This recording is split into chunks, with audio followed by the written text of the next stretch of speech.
This video is brought to you by CuriosityStream. War. When you think of the word, the first thing that comes to your mind are tanks, turrets and troops. But for years now, analysts have been warning politicians and the public that as the world relies increasingly on digital infrastructure, modern warfare will be less about guns and more about so-called cyber attacks. In fact, over a decade ago, then US Secretary of State Leon Panetta warned that the US, and by extension the world, faced the threat of a cyber Pearl Harbor, a truly devastating attack on critical national infrastructure that would require a response in kind, if not a more traditional response. Throughout the past decade, the expected perpetrator of such an attack were hackers, operating on the behalf of or under the direction of Russia. Putin's regime has a long history of so-called hybrid warfare, and many of the largest cyber attacks in the late 2010s were eventually traced back to the Kremlin.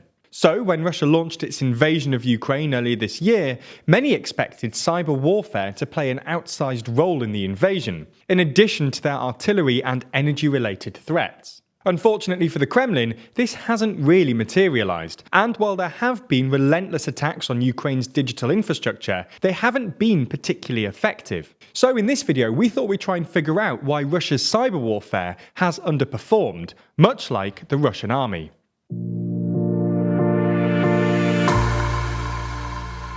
Russia's use of cyber warfare and manipulation is far from a new thing. For years, many have hyped Russia up as a master of electoral interference and online manipulation. From the 2016 Brexit referendum in the UK through to the election of Donald Trump, the role of Russian interference has been one closely examined. You therefore might have expected Russia to ramp up cyber attacks on Ukraine as a quick and dirty way of bringing the country to its knees.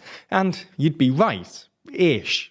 Russia did launch a truly huge onslaught of cyber attacks on Ukraine just hours before and during its invasion. Perhaps most notably, Russian hackers took down a Viasat-operated satellite network less than an hour before Russia launched its invasion, in an attempt to stymie Ukrainian military communications, but which also hit internet access for tens of thousands of Viasat customers across Europe. The Viasat attack ended up permanently damaging and destroying up to 30,000 routers across Europe, and is said to be months in the making. Russia was also planning such an onslaught of so-called wiper program cyber attack, which involved programs designed to wipe it of all data entirely. This is instead of ransomware, which encrypts files and makes them inaccessible to the user until and unless they pay a ransom, typically in Bitcoin, to get the key to decrypt their files and restore access. Wiper programs, on the other hand, just wipe a system of its data immediately,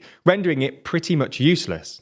Anyway, Russian wiper systems were detected on Ukrainian systems as early as January, and then again immediately before the invasion in February. A few months later, in April, Sandworm, a hacking group linked to Russian military intelligence, deployed a major attack against Ukraine's electricity grid, replicating an attack on the electricity grid back in 2016. This time, however, Ukraine saw the attack coming, with the Computer Emergency Response Team of Ukraine, or CERT-UA, disrupting the attempt. This was then followed by a multitude of smaller cyber attacks on Ukraine's digital infrastructure. NATO's Assistant Secretary-General for Intelligence and Security said that Russia had used more destructive malware in April than the rest of the world's cyberpowers combined typically use in a given year.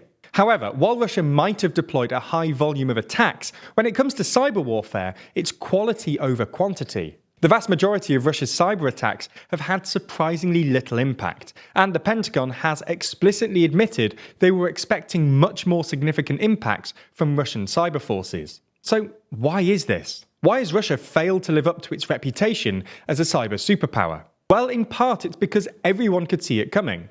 The constant fear of a cyber Pearl Harbor and Russia's forays into cyber warfare in the 2010s inspired Europe to beef up its cyber protections, many of which were shared with Ukraine. Microsoft, for instance, has offered technical support to Ukraine free of charge until the end of 2023, in a package of support since February surpassing $400 million. And NATO also gave Ukraine access to its huge cyber threat library, with the UK providing some £6 million of tailored support. In return, the Ukrainians have shared all the info they have on Russia's cyber capabilities, which, it turns out, is a lot. A former head of cyber issues for GCHQ in the UK said that it was likely that the Ukrainians taught the US and the UK more about Russian cyber tactics than they learned from them. Another plausible reason Russia's cyber attacks underperformed expectations is complacency, since they apparently expected to overwhelm the Ukrainians in a couple of days. If you're the Kremlin, and that's your base camp, then you're probably not going to put too much effort into your cyber warfare. Because, well, why would you need to take down critical infrastructure digitally if you think you'd be able to control it physically? As a final thing, in a sense, the war in Ukraine has reminded us all of the primacy of conventional warfare. Before Ukraine, lots of smart people were claiming that we'd seen the end of World War-style warfare with tanks or mechanized advances, and that future conflicts would be fought via software, not wetfare. While both cyber attacks and drones have played a part in this conflict, and it does look like both will be more prominent in future conflicts, at this moment in history, software clearly isn't sufficient for a successful military campaign.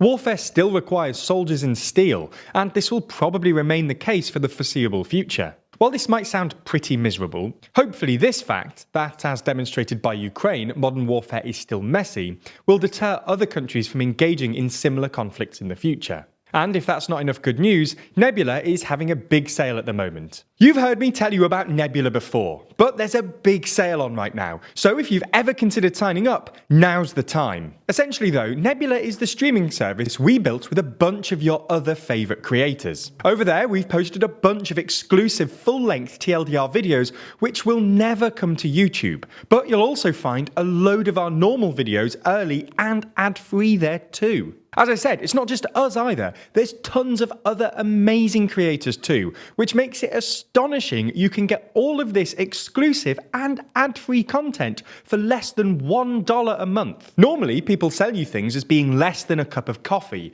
This is less than a bottle of water, and a fraction of what other streaming services are charging.